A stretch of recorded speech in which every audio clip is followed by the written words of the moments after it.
ಹೃದಯದಿಂದ ನಮಸ್ಕಾರ ಅಲ್ಲ, ನಿನ್ನ ಹೊಟ್ಟೆ ಒಳಗಿಲ್ಲ ರಾಮ ಬಂದ್ರ ಓಮಗಳೆಲ್ಲಾಗಿ ಅಂತ ನಿಲ್ಬೇಕಂತ ಹಂಗ ನಮಸ್ಕಾರ ಬರ್ಬೇಕಂತ್ರಿ. ಹಂಗ ಕರು ಎಂತ ಪುಣ್ಯಪಾದ ಜಗತ್ತಿಗೆ ಮೀರಿದ ಪುಣ್ಯಪಾದ. 33 ಕೋಟಿ ದೇವತೆಗಳಿಗೆ ಮುಕ್ಕಣ್ಣ ಪಾಂಡುರಂಗ.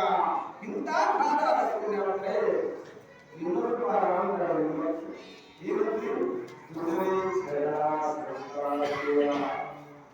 ಪಾಂಡುರಂಗನ ಪಾದ ಬಿಟ್ಟು ಇನ್ನೊಂದು ಪುಣ್ಯ ಪಾದ ಯಾವ್ದಂತ ಕೇಳಿದ್ರೆ ಸಂತರ ಪಾದ ಶ್ರೇಷ್ಠ ಐತಿ ಅಂತ ಹೇಳ್ತಾರೆ. ನನ್ನ ಪಾದ ಸಿಗದಿದ್ರು ಸರಿ, ನನ್ನ ಪಾದ ಸಿಗದಿದ್ರು ನಿನಗೆ ಸರಿ, ಸಂತರ ಪಾದಕ್ಕೆ ಜನ್ಮ ಜನ್ಮಾಂತರಗಳನ್ನು ಬಿಡಬೇಡ. ಈ ಸಂತರ ಪಾದ ಇಷ್ಟು ಪುಣ್ಯ ಪಾದ ಐತೆ ಅಂತ ಹೇಳ್ತಾರ. ಅಂದ್ರೆ 33 ದೇವತೆಗಳಿಗೆ ಇನ್ನೊಂದು ದೇವರ ಪಾದ ಅನ್ಬೇಕಿರ್ತಾರೆ. ಯಾಕಂದಿಲ್ಲ? ಪಾಂಡುರಂಗನ ಪಾದ ಬಿಟ್ಟರೆ ಎರಡನೇ ಪಾದ ಸಂತರ ಪಾದ ಅಂತ ಹೇಳ್ತಾರ. ಭವನಾಮ ಜನ್ಮನಾಮ ಅಂತೆ ಜ್ಞಾನನಾಮ ಪದ್ಧತಿ ವಸುದೇವ ಸರ್ವದೇಶ ಮಾತ್ಮಾಸುದಲ್ಲವ ಸಂತ ಶರಣರು ಮಾತೃ ಭೇಟಾಗಬೇಕಂದ್ರ ನೀನು ಭವ ಶುದ್ಧಬೇಕು ಅಂತ ಹೇಳ್ತಾರೆ.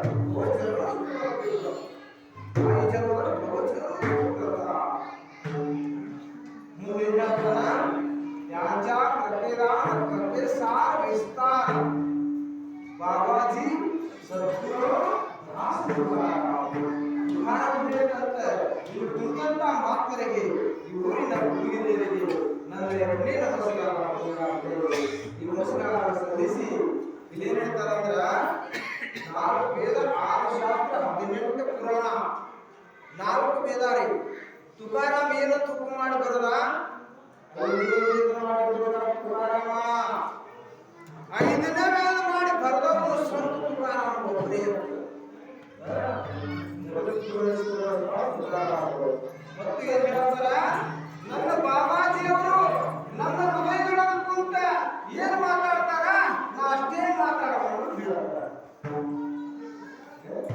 ನನ್ನ ಬಾಬಾಜಿಯವರ ಈ ಬಾಯಿಂದ ಏನು ನನ್ನ ಹೃದಯದೊಳಗೆ ಕುಂತು ಮಾತಾಡ್ತಾರ ನಾ ಇಷ್ಟೇ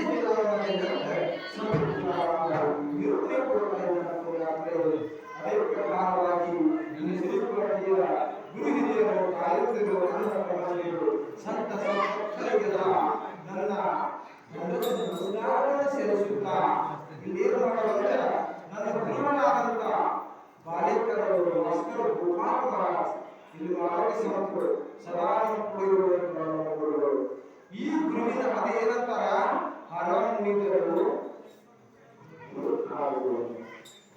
ಗುರು ಕೈ ಬಿಟ್ಟರೆ ಯಾರು ಕೈ ಹೊಡೆದಾರ ಅಂತೀರಿ?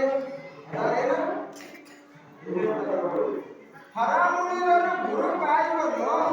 ಗುರು ಕೈ ಬಿಟ್ಟರೆ ಯಾರು ಕಾಯ ಹೊಡೆದಾರ ಅಂತ ಹೇಳಿದ್ರ ಗುರು ಮಂತ್ರ ನೀನು ವೈಕುಂಠಕ್ಕೆ ಹಚ್ಚುವುದು. ಇಲ್ಲಿ ವೈಕುಂಠಕ್ಕೆ ಹಚ್ಚುವುದಲ್ಲ ಗುರು ಮಂತ್ರ. ಈ ಗುರು ಮಂತ್ರವನ್ನು ಯಾರು ಆಲಿಸ್ತಾರೋ ನನ್ನ ಸದ್ಭಕ್ತರಿಗೆ ಅಂತ ನನ್ನ ಸದ್ಭಕ್ತರಿಗೆ ಇವರು ಸಮಾನನ್ನ ಒಳಗೆ ಸೇರುವಂತ ಎಲ್ಲ ಪುಣ್ಯಾರ್ಥಗಳು ನಮಸ್ಕಾರ ಇದೇ ಅಮೃತವಾಣಿಯಿಂದ ಕಾಯೋ ಸಾಮಾನ್ಯ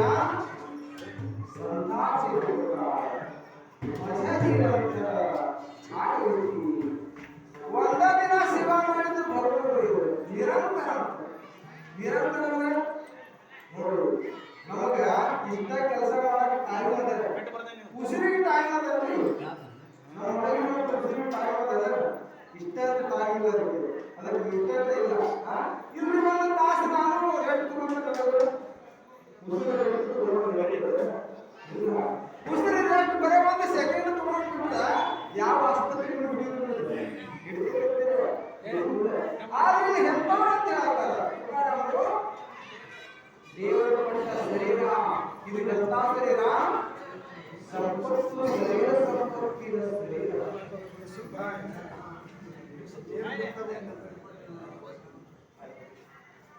ದೇವರು ಕೊಟ್ಟಂತ ಸಂಪತ್ತಿನ ಶರೀರ. ಕೊಟ್ಟಾನ್ರಿ ನಮಗೆ? ಎಷ್ಟೋ ಮಂದಿ ದೇವ್ರು ಏನ್ ಕೊಟ್ಟಾನ್ರಿ ನಮಗೆ? ದೇವ್ರು ಕೊಟ್ಟಿದ್ದು ಹೇಳಿ ಅಂತ ಹೇಳ್ತಾನ್ರಿ ಪರಮಾತ್ಮ. ಯಾರ ಉಪಕಾರ ಮಾಡತಾನ? ದೇವ್ರು ಕೊಟ್ಟಿದ್ದು ಹೇಳಿ ಏನು? ದೇವ್ರು ಹೇಳೋಣ ಪರಮಾತ್ಮ ಹೇಳೋಣ ತುಕಾರಾಮ, ಯಪ್ಪ ನೀವು ಕೊಟ್ಟಂತ ಸಂಪತ್ತು ಯಾರಿಗೆ ಇಟ್ಕೊಂಡು ಹೋಗಕ್ಕಾಗಲ್ಲ, ಅಂತ ಸಂಪತ್ತು ನೀವು ಕೊಟ್ಟಿಯೋ ಅಂತ ಹೇಳಿದರು. ಅದು ಎಂತ ಸಂಪತ್ತು ರೀ? ಯಾವ ಸಂಪತ್ತು? ಇಂಥ ಶರೀರ ಸಂಪತ್ತು. ಈ ಸಂಪತ್ತು ತಗೊಳ್ಳಿಲ್ಲ ಅಂದ್ರೆ ಮೂರು ಲೋಕದ ಸಂಪತ್ತು ತಗೊಂಡು ಏನ್ ಮಾಡೋದು? ಏನು ಮಾಡೋದು? ಈ ಶರೀರ ಸಂಪತ್ತು ಪರಮಾತ್ಮ ಕೊಟ್ಟಾನಲ್ಲ. ಪರಮಾತ್ಮ ಯಾವ ಋಣದಿಂದ ನಿನ್ನ ಇದನ್ನು ಮುಟ್ಟಿಸ್ಲಿ ಅಂತ ಕೇಳ್ತಾರೆ. ಈ ಜಲದ ಯಾವ ಜಲದಾಗ ಇನ್ನು ಋಣ ಮುಟ್ಟಿಸ್ಲಿ ಅಂತ ಕೇಳ್ತಾರೆ. ಶರೀರ ಸಂಪತ್ತಿಗೆ ಈ ಶರೀರಕ್ಕೆ ಕಿಮ್ಮತ್ತು ಕಟ್ಟಾವ ಯಾವ ಹುಟ್ಟ್ಯಾನಿ ಅಂತ ಕೇಳ್ತಾರೆ. ಜನ್ಮ ಯಾವ ಈ ಶರೀರಕ್ಕೆ ಇಷ್ಟ ಅಂತ ಹೇಳಿ ಕಟ್ಟಾವ ಹುಟ್ಟಿಲ್ಲ, ಮುಂದೆ ಹುಟ್ಟುದು ಹುಟ್ಟಿಲ್ಲ ಇಲ್ಲದ